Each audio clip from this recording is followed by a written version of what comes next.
একদিকে করোনা সংকট আর অন্যদিকে ইন্দো চীন সীমান্তে উত্তেজনা। এদিকে বুধবার থেকে দেশ জুড়ে শুরু হচ্ছে আনলক সিজন 2। এই পরিস্থিতিতে মঙ্গলবার বিকেল 4টে জাতির উদ্দেশ্যে ভাষণ দিলেন প্রধানমন্ত্রী নরেন্দ্র মোদী। সোমবারই নয়া গাইডলাইন প্রকাশ করেছে স্বরাষ্ট্র মন্ত্রক। কন্টেইনমেন্ট জোন ছাড়া সর্বত্রই নিয়মবিধি শিথিল করা হয়েছে। তবে আনলকের এই পর্যায়েতেও লোকাল এবং মেট্রো ট্রেন চলাচল করবে না। বন্ধ থাকবে শিক্ষা প্রতিষ্ঠান, cinema hall, multiplex, swimming pool, auditorium. ধর্মীয় এবং রাজনৈতিক সংস্কৃতি বৃহৎ জমায়েত করা যাবে না। আন্তর্জাতিক উড়ানেও নিষেধাজ্ঞা জারি থাকছে বলে নির্দেশিকায় জানানো হয়েছে।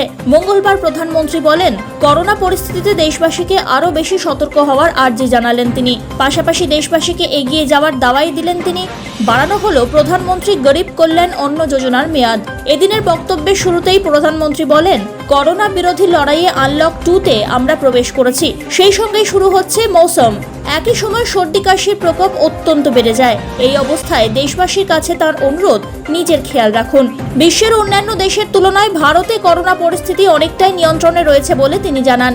সঠিক সময়ে লকডাউনের ঘোষণা এবং অত্যন্ত গুরুত্বপূর্ণ সিদ্ধান্তে লক্ষ লক্ষ মানুষের প্রাণ বাঁচানো সম্ভব হয়েছে। প্রথমে মাস্ক এবং হাত ধোয়া কিংবা 2 গজের দূরত্ব অনেক বেশি সতর্ক ছিলেন, সেই সব নিয়ে তিনি জানান, আজ এখনো আরো বেশি করে সতর্কতা প্রয়োজন। এখনো বাড়ছে অসতর্কতা। তাই অত্যন্ত চিন্তার বিষয় যেটি, সরকার, স্থানীয় প্রশাসন এবং দেশের নাগরিকদের আগের মতোই সতর্ক থাকতে হবে। বিশেষ করে কন্টেইনমেন্ট জোনগুলির ওপর নজর দিতে হবে বেশি করে। যারা এই নিয়ম পালন করছেন না তাদের থামাতে হবে, বোঝাতে হবে। জাতির উদ্দেশ্যে ভাষণে এমনটাই বললেন নমো। एग्रीकल्चर सेक्टर में ही ज्यादा काम होता है। अन्य दूसरे सेक्टरों में थोड़ी सुस्ती रहती है। जुलाई से धीरे धीरे त्योहारों का भी माहौल बनने लगता है। अब आप देखिए, अभी 5 जुलाई को गुरु पूर्णिमा है, फिर सावन शुरू हो रहा है, फिर 15 अगस्त आएगी, रक्षाबंधन आएगा, कृष्ण जन्माष्टमी आएगी, गणेश चतुर्थी आएगी, ओणम होगा, और आगे जाएं तो काटी बिहू है, नवरात्रि है, दुर्गा पूजा है, दशहरा है, दीपावली है, छठी मैया की पूजा है। त्योहारों का ये समय जरूरतें भी बढ़ाता है, खर्च भी बढ़ाता है।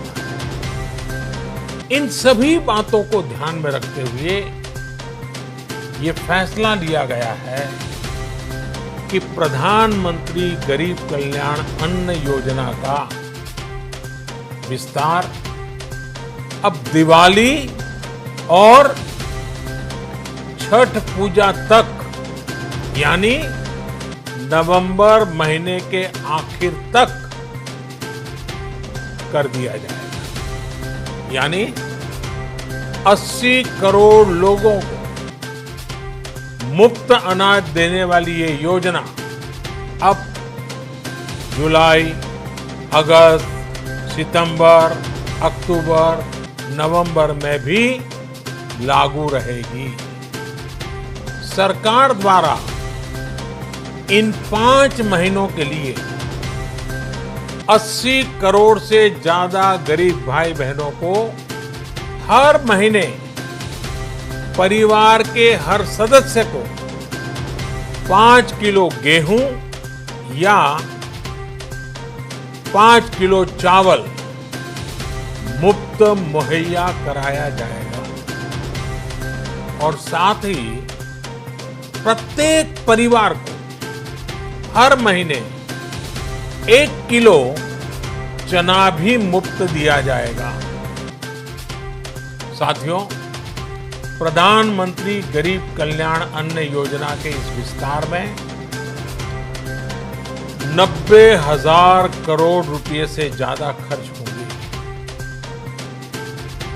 और अगर इसमें पिछले 3 महीने का खर्च भी जोड़ दें तो ये करीब करीब 1.5 लाख करोड़ रुपया हो जाता है।